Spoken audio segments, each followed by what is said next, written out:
Depuis le 1er janvier 2013, la communauté de communes du Genevois a repris la compétence du réseau d'eau potable sur l'ensemble du territoire en production, transport et distribution. Un véritable défi engendré par la forte progression démographique du secteur, rendu attractif par sa proximité avec la Suisse et son dynamisme économique. Les travaux d'exploitation de la nappe de Matailly-Moissé vont permettre de répondre aux besoins en eau potable, mais aussi de s'affranchir du seul approvisionnement existant dans la nappe du Genevois. Donc nous travaillons avec nos amis genevois depuis plus de 30 ans sur l'exploitation de la nappe du Genevois. C'est une nappe transfrontalière et nous avions des quotas. Les enjeux des travaux de Matailly-Moissé sont de 3 ordres: sécuriser et entretenir le réseau existant en développant des équipements hydrauliques performants, satisfaire les besoins en eau potable pour une population en constante progression et garantir une eau de qualité à tous les usagers. Ce chantier compte parmi les plus importants en France. Priorité est donnée aux équipements hydrauliques performants en rapprochant l'alimentation en eau au plus près des populations pour optimiser les consommations énergétiques. Alors l'existant, c'est en fait un pompage sur la nappe du Genevois au niveau de Crache à Saint-Julien, avec de l'eau qu'on remonte par différents paliers jusqu'à un point haut du territoire, Croix-Biche, le réservoir de Croix-Biche.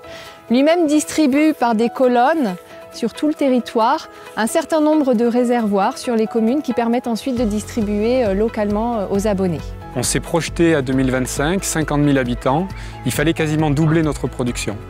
C'est pour ça qu'en 2007, ce schéma directeur s'est réalisé, il a été réalisé par la communauté de communes du Genevois, et ce schéma répond à ces questions-là.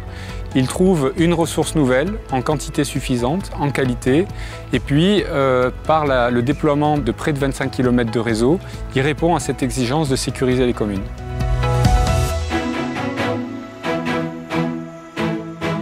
Alors ce nouvel équipement est indispensable pour notre territoire, très dynamique, aux besoins de nos agriculteurs, de nos habitants, de notre économie et de nos centres de loisirs. Quelles sont les nouveautés en fait sur ce réseau ? Eh bien, la diversification des ressources en allant mobiliser la nappe d'accompagnement du Rhône sur le forage de Matailly-Moissé et de la même façon en remontant l'eau jusqu'au point haut du territoire. Différents étages ont été placés qui permettent de desservir localement la population, donc de remonter le moins d'eau possible et de desservir au plus près les populations. Alors vous avez trouvé un nouveau point d'accès pour pomper de l'eau depuis la nappe du Rhône. Ce point d'accès, il a été testé plusieurs fois. Des forages ont été mis en place durablement pour valider que cette nappe peut produire jusqu'à quasiment 1200 m3/h lorsqu'elle est à plein régime. C'est suffisant, c'est ce qui nous permet de garantir plus de 6 millions de mètres cubes sur notre territoire. Techniquement, comment se concrétise ce projet ? Eh bien, d'abord la réalisation de 2 nouveaux puits sur la nappe d'accompagnement du Rhône qui permettront chacun de remonter 300 m3/h. Et puis une colonne qui fera à peu près 21 km de canalisation pour desservir les réservoirs principaux, eux-mêmes qui alimenteront des réservoirs plus localisés sur les communes. Il nous fallait trouver une deuxième nappe parce que nous n'avons qu'un seul réseau communautaire qui alimente les communes et nous avions vécu par le passé de mauvaises expériences, non pas une pompe mais 2 pompes tombées en panne. C'est un risque qu'il ne faut pas prendre. Notre responsabilité, c'est que l'eau arrive au robinet en suffisance et en qualité. Donc trouver un second point d'alimentation est absolument crucial. Il se trouve à côté du Rhône, sur Vulbens, en nappe d'accompagnement.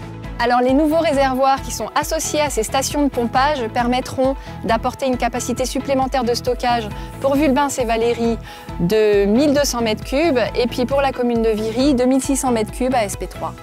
Alors ce nouvel équipement va nous apporter la fiabilité sur les réseaux, sur les réservoirs, sur le service à la population en quantité et en qualité.